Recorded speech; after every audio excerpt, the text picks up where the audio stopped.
इस ट्यूब में आपको शॉर्ट एक्सपेरिमेंट में टोटल 3 ट्यूनिंग फोर्क दिए हैं, इसमें से कम हो जाएगा अपना। Okay, 3 tuning fork non values करेंगे, जिन ट्यूनिंग फोर्क के लिए करस्पॉन्डिंग वाइब्रेटिंग लेंथ फाइंड करें। अब ये 3 ट्यूनिंग फोर्क का वैल्यू डिसेंडिंग ऑर्डर में आपको इधर लिखना है, ठीक है। ठीक है, 3 ट्यूनिंग फोर्क का वैल्यू आपको इधर डिसेंडिंग ऑर्डर में लिखना है। तो सबसे जो वैल्यू ज़्यादा है इसमें 480 लिखा है, हमारे केस में अभी जो है हम लोग वो लेंगे इधर 480 का प्रेजेंट है, ठीक है। 480 के लिए करस्पॉन्डिंग ये वाइब्रेटिंग लेंथ मतलब क्या, जिस लेंथ पे जिस पाइप की पोजीशन पे आवाज़ मैक्सिमम आएगा, क्योंकि जब हम लोग इसको वाइब्रेट करते हैं तो साउंड वेव अंदर प्रोड्यूस होते हैं और इधर से रिफ्लेक्शन के बाद इसका फ्रिक्वेंसी और अंदर के एयर कॉलम का वाइब्रेशन का फ्रिक्वेंसी मैच होगा तो आवाज़ ज़्यादा होगा, क्योंकि उसका एम्पलीट्यूड ज़्यादा होता है। एम्पलीट्यूड को इंटेंसिटी प्रोपोर्शनल है, इसलिए आवाज़ का इंटेंसिटी ज़्यादा होता है। रबर पैड आपको दिया जाएगा विद द हेल्प ऑफ ये रबर पैड, ठीक है। इसको मैं समझो वाइब्रेट करता हूँ। पहले लेंथ ये बहुत ज़्यादा हो गया, लेंथ थोड़ा सा हम लोग कम कर दें, ठीक है। तो ये रबर पैड से टैप किया, ऐसे पकड़ना, ठीक है। आवाज़ नहीं आया तो डिस्टेंस चेंज करना, मैंने कम किया, आवाज़ आ रहा है, ठीक है। तो ये आवाज़ मैक्सिमम किधर आता है वो चेक करना, इसलिए जब आपको आवाज़ आता है तो उसका डिस्टेंस ज़्यादा चेक मत करो, क्योंकि अभी वो रेंज में आता है, ठीक है। मैं आवाज़ मैं पाइप का लेंथ थोड़ा कम कर रहा हूँ, अभी चेक कर रहा हूँ, पहले जो आया था उससे ज़्यादा आवाज़ आ रही है, कम हुआ कि ज़्यादा हो गया, कम हो गया, डिस्टेंस फिर से बढ़ा दो, ज़्यादा चेंज मत करो डिस्टेंस, कम है फिर भी इन बिटवीन रहेगा वो,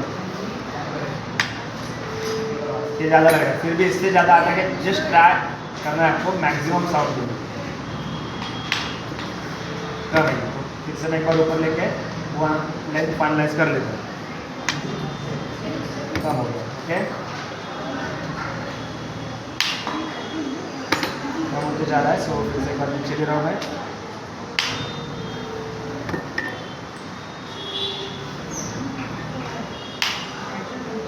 ये मैक्सिमम है। जब आवाज़ मैक्सिमम आता है देखो, इसको टच नहीं करना है और ऐसे नहीं पकड़ना है, ऐसे नहीं पकड़ना, हॉरिजॉन्टल पकड़ना, ठीक है। जब ये आवाज़ मैक्सिमम आएगा तो स्केल दिया जाएगा, स्केल की हेल्प से आपको इस वाटर के सरफेस से, ये वाटर का सरफेस है, सरफेस से पाइप के एज तक डिस्टेंस मेजर करना है, प्रॉपर से शूट कर, ठीक है।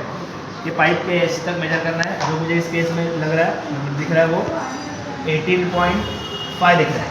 यहाँ पर इधर आप स्केल लगा के चेक कर सकते हो, तो 18.5 मेरा ये वैल्यू आ रहा है। देखो जो मैंने 480 के लिए किया तो 18.8 लिखा है, तो हमारे केस में 18.5 है। ऐसे 2 बार करना है, तो 2 बार के लिए क्या करोगे, अभी एक बार लेंथ आ गया, फिर से इसको थोड़ा सा डिस्टर्ब करेंगे 0.1 0.2 सेंटीमीटर से, फिर से उसी ट्यूनिंग फोर्क से ये सेकंड लेंथ मिलेगा, दोनों लेंथ का मीन निकालना है, ठीक है। एक ट्यूनिंग फोर्क का ये रीडिंग कंप्लीट हुआ, फिर दूसरा ट्यूनिंग फोर्क जिसका वैल्यू इससे कम रहेगा, तो मैं इस केस में हमारे वो 384 है, ये 384 का है। तो मैं क्या करता हूँ, मुझे पता है कि जब लेंथ का फ्रीक्वेंसी का वैल्यू कम होगा तो लेंथ बढ़ने वाला है, लेंथ बढ़ाता हूँ, पहले से 2-4 सेंटीमीटर से ऊपर लेकर रखो। फिर से क्या करना है, सेम प्रोसीजर, रबर पैड से ट्यूनिंग फोर्क को टैप करना है। अभी डायरेक्टली आवाज़ मैक्सिमम मिल रहा है, लेकिन इसको मैक्सिमम आवाज़ मत करो, चेक करो ऊपर नीचे लेके और मैक्सिमम आता है कि नहीं। कम हुआ,